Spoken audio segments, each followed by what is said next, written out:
অথচ আল্লাহ পাক বলেন আমি ধৈর্য ধারণকারীর সাথে আছি। ধৈর্য ধারণকারী কিয়ামতের ময়দানে আল্লাহ বলেন ধৈর্য ধারণকারীকে বিনা হিসাবে জান্নাত দেওয়া হবে। ইন্নামা ইউওয়াফাস সাবিরুনা আজরাহুম বিগাইরি হিসাব।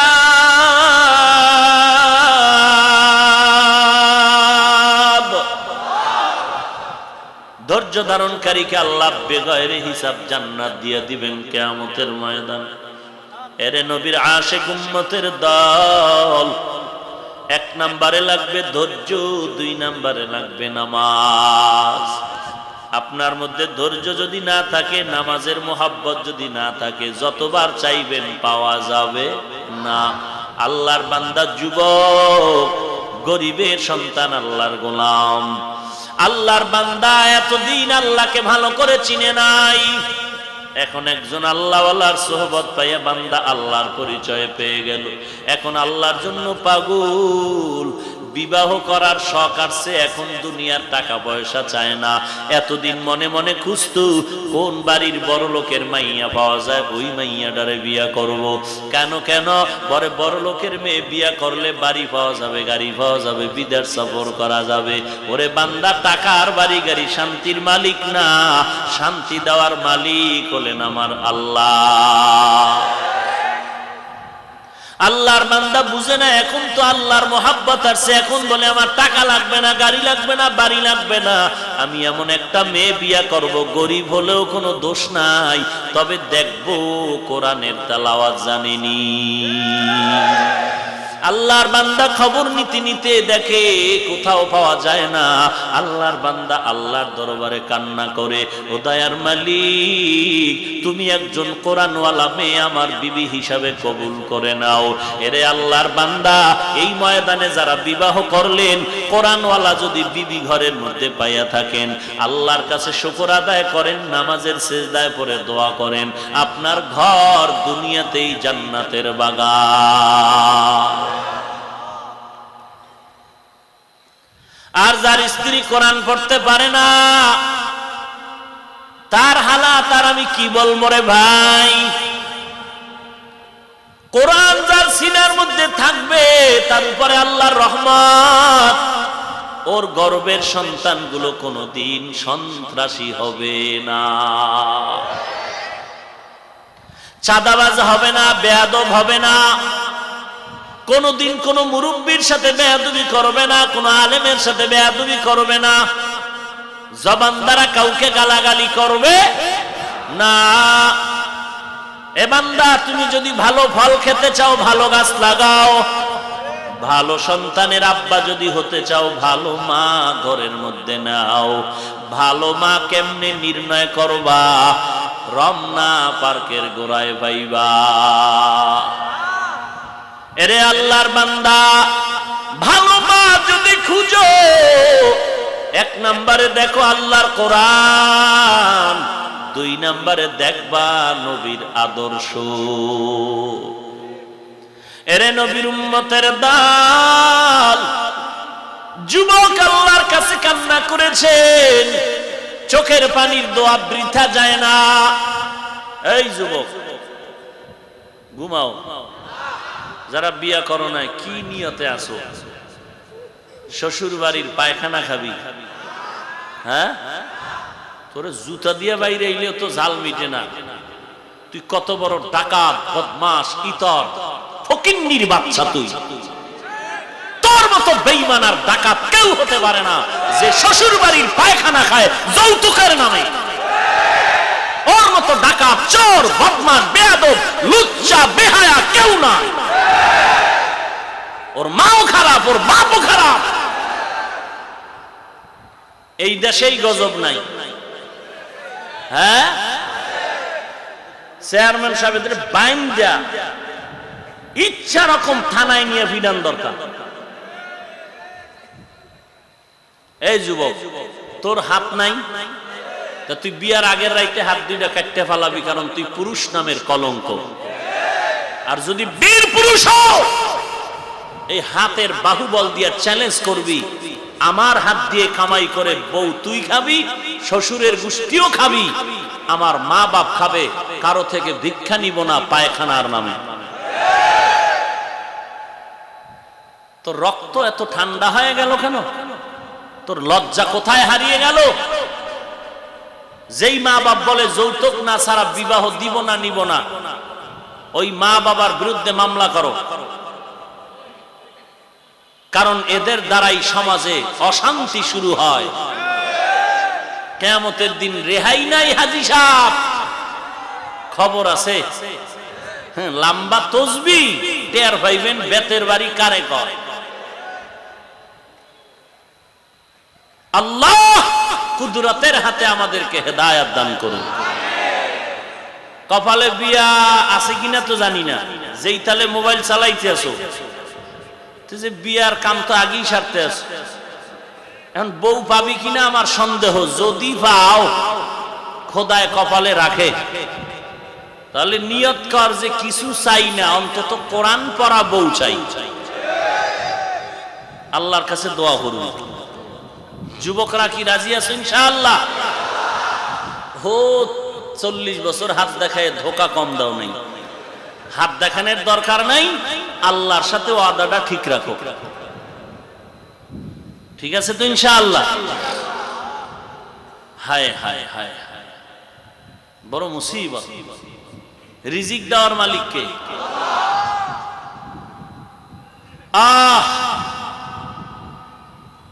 এই যারা যৌতুক নেয়, যারা দেয়, এরা খুশি? হ্যাঁ, দেখো তোমার শ্বশুর শাশুড়ির চোখে পানি, খানা নাই, ঘুম নাই, আর এই শ্বশুর শাশুড়ির চোখের পানি তোমার জন্য বরদোয়া। জীবনে তুই কোটি টাকা কামাই করলো, তোর কপালে শান্তি নাই, শ্বশুর শাশুড়ির অন্তরে কষ্ট দেওয়ার কারণ। আর আল্লাহর গজব তো আছেই। হঠাৎ দেখবি কোটি কোটি টাকা আগুন নিয়ে, আগুন জ্বলে সব শেষ। আল্লাহ দেখায়, আমরা বুঝি না। আল্লাহ মাঝে মাঝে দেখায়, আমরা বুঝি না। ভাইরা আমার, আল্লাহর মোহাব্বত নিয়ে যুবক আল্লাহর দরবারে কান্না করতেছেন, রে মালিক তুমি নেককার কোরআনওয়ালা একটা মেয়ে আমাকে বউ হিসেবে কবুল করে নাও। আল্লাহর বান্দার কাছে একটা খবর এসে গেল, অমুক এলাকায় একটা গরিব আল্লাহর বান্দি আছে কোরআনওয়ালা। বলবো না দোয়া করব? বলবো।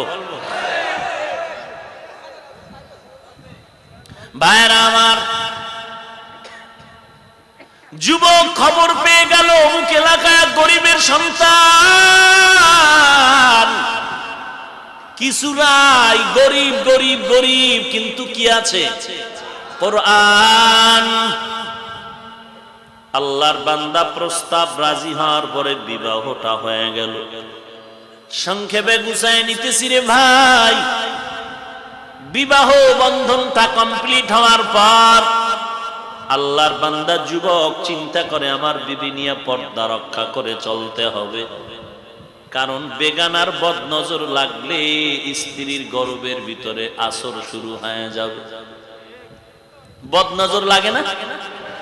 অনেকে বাচ্চা নিয়ে আসে, হুজুর একটু দম করেন, পানি পড়া দেন। বদনজর, বদনজর কি হয়েছে? খানা নাই, রুচি নাই, ঘুম নাই। কেন বলে বদনজর? কার বদনজর? পীর সাহেবের, খতিব সাহেবের। কার বদনজর? সমাজের টাটকা গাঞ্জাখোর বদমাশ বেআমলের বদনজর। একটা মানুষের বেআমলওয়ালা গাঞ্জাখোরের নজর লাগলে যদি বাচ্চার মধ্যে রোগ শুরু হয়ে যায়, অ্যাকশন শুরু হয়, একজন আল্লাহওয়ালার নজর লাগলে কেন বরকত শুরু হবে না? এবার বিবাহ হয়ে গেল, বেপরদায় চলা যাবে না, বদনজর লেগে যাবে। কই যাই আমি, বড় গরিব, ঘর নাই, বাড়ি নাই। স্ত্রীর সাথে পরামর্শ করে জংলার কিনারে একটা ঘর উঠায় ওখানে থাকে। স্ত্রীকে ঘরের মধ্যে রেখে যুবক গরিব মানুষের বাড়ি কাজ করতে যায়। স্ত্রীকে গোসলের পানিটা দিয়া ঘর আটকায় চলে যায়, আমার বিবি যেন রাস্তায় বের হতে না হয়, বেপরদা হয়ে যাবে। বেগানার নজর যদি লেগে যায়, বদ নজর লাগবে তো মারাত্মক মুসিবত শুরু হয়ে যাবে। আল্লাহর বান্দা এরকম কাজ করে, টাকা জমা করে, ঘর সংসার চালায়, কষ্ট করে, আল্লাহর শুকর আদায় করে, নামাজের সময় নামাজ ছাড়ে না। আল্লাহর বান্দা আজকে জুমার দিন, জুমার নামাজ আদায়ের জন্য আগে ভাগে কাজ বন্ধ করে দিয়েছে। আজান হবে, সবার আগে মসজিদে গিয়া নামাজ আদায় করবে। আজান হয়ে গেল, জুমার মসজিদে নামাজের জন্য রওয়ানা। যখন ঘর থেকে বের হয়, পেছন থেকে বিবি সাহেবা ডেকে বলে, স্বামী দাঁড়াও। কোথায় যাও? বলে আল্লাহর ঘরে হাজিরা দেওয়ার জন্য আমি জুমার নামাজে যাই। বলে নামাজ পড়বা, কোনো বাধা নাই, তবে একটা মুসিবত আছে, সমাধানের চেষ্টা করে যাও। কি মুসিবত? সকালবেলা মিলে গিয়েছে, আটা ভাঙ্গায়, গম ভাঙ্গায় আটা নিয়ে আসবে।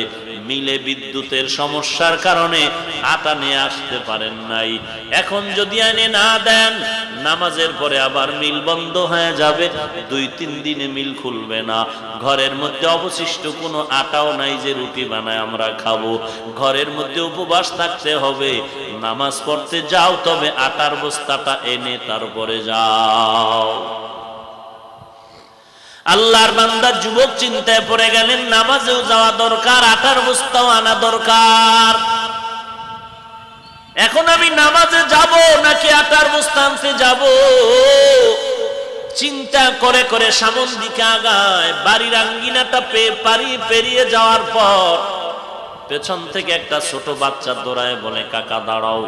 কোথায় যাও? বলে আল্লাহর ঘরে নামাজ আদায় করার জন্য যাই। বলে তুমি পরিশ্রমের টাকা দিয়ে একটা দুধের গাভী কিনেছিলে, ওই গাভীর দুধ তুমি বাজারে বিক্রি করে সংসার চালাও। তুমি ঘর থেকে বের হওয়ার পর ওই গাভীটা রশি সিরিয়া জংলায় পালায় গেল। কাকি আমাকে বলেছে তুমি নামাজে যাও, বাধা নাই, তবে গাভীটা এনে ঘরের মধ্যে পৌঁছায় তার উপরে যাও। যুবক টেনশন বেড়ে গেল, এত বিপদ আমাকে চেপে ধরতেছে, কারণটা কি? আটার বস্তাও আনতে পারলাম না, এদিকে আমার হালাল রুজির কামাই করার টাকার কেনা গাভীটাও হারিয়ে গেল। এখন আমি নামাজে যাব নাকি গাভী আনতে যাব, না আটার বস্তা আনতে যাব? চিন্তা করতে করতে আল্লাহর বান্দা মসজিদের কিনারায় প্রায় হাজির হয়ে গেল। হঠাৎ পেছন থেকে আর একজন ডাক দিয়ে কয়, ও ভাই কোথায় যাও? বলে নামাজ পড়তে যাই। বলে দাঁড়াও, নামাজে বাধা নাই, তবে তুমি আমি একই কাছাকাছি কিছু জমিন রেখেছি, ফসল হয় না, বৃষ্টি নাই, মেশিনওয়ালারও সিরিয়ালে পাওয়া যায় না। ভাগ্যের চাকা ঘুরে গেল, মেশিনওয়ালা আমার জমিনে পানি দিতেছে আধা ঘন্টার জন্য। এই মুহূর্তে যদি তুমি মেশিনওয়ালারে খবর দাও, তোমার জমিনেও পানি দিতে পারবা না, হয় আধা ঘন্টা পরে আর পাইবা না, তোমার জমিনের ফসল নষ্ট হবে। আল্লাহর বান্দা মহা 3টা বিপদ মাথায় নিয়ে চিন্তিত হয়ে গেল। চিন্তার মধ্যে গভীরে গিয়া একটু ধ্যান করলো, সমাধান কি পাওয়া যায়। হঠাৎ করে আল্লাহর ওলির সম্পর্ক, তার জিন্দেগি পরিবর্তন হলো। ওই আল্লাহর ওলির বয়ানের কথা মনে পড়ে গেল। আল্লাহওয়ালা বয়ান করে বলেছিলেন, পাহাড় সম পরিমাণ যদি বিপদ তোমাকে গ্রাস করে নেয়, ধৈর্য আর নামাজের মাধ্যমে আল্লাহর কাছে সাহায্য চাও। আল্লাহর বান্দায় কথা স্মরণ হওয়া মাত্র নামাজে চলে গেলেন। নামাজে গিয়া কান্নার আওয়াজ, আয় আল্লাহ 3টা মহা বিপদ মাথায় চেপে এসেছে, এরপরও তোমাকে ভুলি নাই, তুমি আমাকে হেফাজত করো। নামাজে কান্না করে বিদায় হয়। বিদায় বেলা বাড়িতে যায় আর মনে মনে বলে, আমার কান্না কি কবুল হবে নাকি? আবার বান্দা বাড়ির মধ্যে ঢুকিয়া তাকায় দেখে, তার ঘরের মধ্যে গরুর ঘর খোয়ারের মধ্যে হারানো গাভীটা দাঁড়ানো আছে। আল্লাহর বান্দা মনের খুশি আলহামদুলিল্লাহ শুকর আদায় করে ঘরে ঢুকলেন। ঘরের মধ্যে ঢুকিয়া দেখে ঘরের ভিতরে বিবিটা আটা দিয়া রুটি বানায়া অপেক্ষা করতেছেন। মনের খুশিতে বান্দা জমিনে চলে গেলেন। গিয়া দেখে যেই জমিনে মেশিনওয়ালা পানি দিল আমি খবর দিতে পারি নাই, ওই জমিনটাও পানি দ্বারা ভরপুর হয়ে আছে। ঘরের মধ্যে গিয়া বলে, বিবি বলো গাভীটা কেমন করে ঘরের মধ্যে হাজির হয়ে গেল? বিবি ডাক দিয়ে কয়, স্বামী আমার, আমি তাকায় দেখলাম একটা বাঘ জঙ্গল থেকে গাভীটারে তাড়া করতেছিল। আমি ভাবতেছিলাম গাভীটারে বাঘ বোধহয় আক্রমণ করবে, কিন্তু না, গাভীটা ঘরের মধ্যে আসা মাত্র বাঘ লেজ গুটাইয়া জঙ্গলায় চলে গেল। তখন আমি শুকর আদায় করলাম, এই বাঘ আমার গাভীকে আক্রমণ করার জন্য আসে নাই, তোমার আমার ধৈর্য আর নামাজের বরকতে আল্লাহ তাআলা বাগেরে পাঠাইছে গাভী আমার ঘরে পৌঁছায়া দেওয়ার জন্য। हर गोरी देने के तू तैयार है, जो न मंगे उससे तू बेजार है, करता वकुल मी कुनी हर सुबह शाम, मेरा सनाद रिश्ते तू अजला मकाम। আল্লাহর বান্দা বলে, ও বিবি রুটি পাইলা আটা পাইলা কোথায়? আল্লাহর বান্দি চোখের পানি ছেড়ে কান্না করেন আর বলেন, ও স্বামী আমার, তুমি তো এমন বড় লোকের মেয়ে ঘরে আনো নাই যে পায়ের উপরে পাও ফালাইয়া বাহাদুরি করবে। তুমি এমন একটা গরিবের মেয়েকে ঘরে আনছো, তুমিও গরিব, আমিও গরিব বাবার সন্তান। গরিবের কি কষ্ট আমি ভালো করে বুঝি। আমি তুমি ঘর থেকে যখন বের হও, আমি ঘুমাই না, আমি অজু বানাইয়া নামাজের মুসাল্লা আমার মাওলার দরবারে দোয়া করি, কান্নাকাটি করি। আল্লাহর কাছে কান্নাকাটি করে দোয়া করতেছি, হঠাৎ করে আমার ঘরের দরওয়াজায় আওয়াজ। আগন্তুক অচেনা ব্যক্তি বলে, তোমাদের আটার বস্তা তুমি ঘরের মধ্যে নিয়ে নাও। আমি বললাম, কিভাবে আনছো? বলে, আমি এক এলাকার বান্দা মেইলে গেছিলাম আমার বস্তা নেওয়ার জন্য, ভুলে তোমাদেরটা নিয়ে আসছি, নিয়ে নাও, আমারটা আমি ডাবল গিয়া নিয়ে আসতেছি। এগুলো সব আমার আল্লাহর কুদরত। আল্লাহ তাআলা তার বস্তা পৌঁছায় দিলেন। জমিনের মধ্যে পানি কেমনে আসলো তা আমি বলতে পারবো না। দৌড়ায় গেল মেশিনওয়ালার কাছে, ভাই আমার জমিনে পানি কে দিল? বলে, তোমার পাশের জমিনে আমি পানির কল ছেড়ে ঘুমায় গেলাম, ওই জমিনের পানি ওভার হইয়া তোমার জমিনটাও পানি দ্বারা ভরপুর হয়ে গেল। এরে নবীর উম্মতের দল, আল্লাহর শরণাপন্ন হও, সাহায্য চাও। তোমার জুতা নাই, জুতাটা পর্যন্ত তুমি আল্লাহকে বলো, আমার জুতা কেনার টাকা নাই, তোমার দরবারে চাইতে দেরি পাইতে দেরি না রে আল্লাহ, তুমি আমাকে হেদায়েতের দরজায় কবুল করে নাও। এরে আল্লাহর বান্দা, ও পর্দার আড়ালের মা, আমিও মায়ের সন্তান, আপনিও সন্তানের মা, আপনিও একজন মা। কেন আল্লাহর কাছে একটু কি বলতে পারেন না, রে আল্লাহ, কোরআনওয়ালা সন্তানের মা বাবা হওয়ার তৌফিক দান করো, এমন মা বাবার সন্তান বানায় দাও, মরণের পরে সন্তান জানাজার ইমামতি করতে পারে, এমন সন্তানের মা বাবা বানায় দাও। আমার সন্তান কোরআনের তেলাওয়াত যেন কবরের কিনারায় গিয়া করতে পারে। ওরে আল্লাহর বান্দা, আল্লাহর কাছে দোয়া করো, হে মালিক, নেকওয়ালা নেককার সন্তানের মা বাবা হওয়ার তৌফিক দাও। এরে যুবক আল্লাহর গোলাম, মনে মনে ভাবতেছো টুপি পরা দরকার, দাড়ি রাখা দরকার, নামাজ পড়া দরকার, আবার শয়তান ধোঁকা দেয় টুপি পরলে মাথা গরম হয়ে যাবে, দাড়ি রাখলে যৌবনের ভাব চলে যাবে, নামাজ পড়লে আমার স্বাধীনতা নষ্ট হয়ে যাবে। না রে বাবা না, আমরা যারা নামাজ পড়ি, টুপি পরি, দাড়িওয়ালা নামাজি, পর্দা করি, হালাল খাই, বলো আমরা কতটা নিচু আছি, তোমরা কতটা উপরে আছো? বলো বাবা, কি পরিমাণ আগায় গেছো? এক বিন্দু তো আগাইতে পারো নাই। আমরাও 3 বেলা খাই, তোমরাও 3 বেলা খাও। কোরআনওয়ালারাও ঘুমায়, তোমরাও ঘুমাও। কোরআনওয়ালারাও বিয়া শাদী করেছে, সন্তান আছে, তুমিও বিয়া শাদী করেছো, সন্তান আছে। কোরআনওয়ালারাও বাজার করে, তুমিও করো। কোরআনওয়ালারা স্বাধীনভাবে দেশ সফর করে, তুমিও করো। বলো তুমি কি পরিমাণ উপরে চলে গেছো? না না, বরং রাস্তা দিয়ে চললে কোরআনওয়ালারা যত সম্মান পায়, কোরআনওয়ালা যত সালাম পায়, এমন সম্মান আর কেউ পায় না। একমাত্র এর পেছনে কারণ হলো নবীর সুন্নাত আর আল্লাহর কোরআনের বরকত।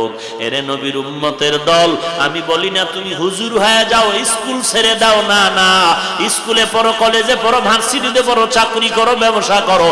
তোমার কাছে আমার অনুরোধ, 5 ওয়াক্ত নামাজ পড়ো, নবীর তরিকা মতে চুল রাখো, টুপি পরো। তোমার মতো যুবক কলেজে পড়ে, নামাজ ছাড়ে না, অভাব নাই। তোমার মতো যুবক ড্রাইভারি করে, নামাজ বাদ দেয় না, অভাব নাই। তোমার মতো যুবক আজকে কৃষিকাজ করে, নামাজ ছাড়ে না, অভাব নাই। তুমি কেন পারবা না রে বাবা? তওবা করে নাও। শয়তান তোমাকে ধোকায় ফেলে রাখলো। কয়দিন আর এই যৌবনের বাহাদুরি করবি রে যুবক?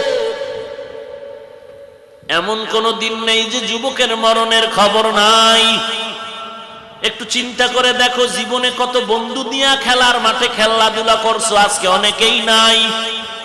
লেখাপড়ার টেবিলে কত বন্ধু বান্ধব নিয়ে আড্ডা করেছো, আজকে অনেকেই নাই। দুনিয়া থেকে বিদায় নিতে হবে। আল্লাহর কোরআন মিথ্যা না, নবীর কথা মিথ্যা না রে বাবা। একটা গুনাহগার হয়ে কবরে গেলে কবর জাহান্নামের টুকরায় পরিণত হবে। কোরআন যদি মনে করো সত্য, গুনাহগারের কবরে আযাব হবে, তাও সত্য। যদি তুমি আযাব সহ্য করতে না পারো, তওবা করো, আল্লাহ আজকে থেকে আমি গুনাহের থেকে ফিরার তওবা করলাম, আর নামাজ ছাড়বো না, মা বাবাকে কষ্ট দিব না, মা আল্লাহ ওয়ালার বিরোধিতা করব না, 5 ওয়াক্ত নামাজ পড়বো, সহিভাবে কোরআন শিখবো, আদবওয়ালা জিন্দেগি নিয়ে চলবো, দেশের বিরুদ্ধে জাতির বিরুদ্ধে কোনো ষড়যন্ত্র করব না। তওবা করার যদি নিয়ত হয়, খাঁটি তওবার নিয়তে দুটো হাত আমার আল্লাহকে দেখায় দাও। আয় আল্লাহ, আমাদের হাত আপনি কবুল করে নেন। তওবার নিয়তে হাত তুলেছি, তওবা কবুল করে নেন।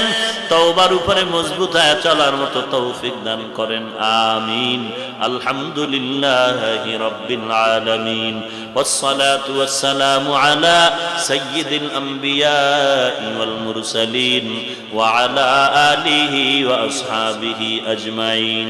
ইয়া আরহামার রাহিমিন, ইয়া আরহামার রাহিমিন, ইয়া আরহামার রাহিমিন। রব্বিরহামহুমা কামা রব্বায়ানি সগীরা। আল্লাহুম্মা ইন্নাকা আফুউন তুহিব্বুল আফওয়া ফাআফু আন্নী। ও দয়ার মালিক, কুদরতের নজর দিয়া তাকায় দেখেন, বিশাল ময়দানের ভেতরে আপনার বান্দারা হাত তুলেছেন রে আল্লাহ।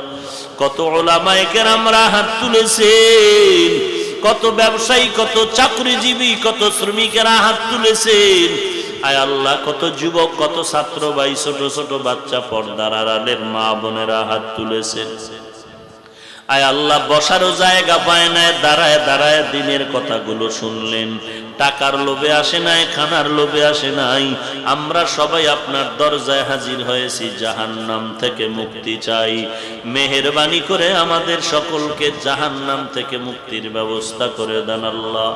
আয় আল্লাহ, মাহফিল নাজাত ও হেদায়েতের ওসিলা বানায় দেন। আয়োজনকারীদের কবুল করে নেন, সহযোগিতাকারীদের কবুল করে নেন। সহি তরিকার উপরে চলার মতো তৌফিক দান করেন। নবীজির সুন্নতের আমলওয়ালা জিন্দেগি দান করেন। মুসিবত থেকে হেফাজত করেন আল্লাহ। মা বোনদের আবেদা পর্দা নিশি বানায় দেন। ছেলে সন্তান নেককার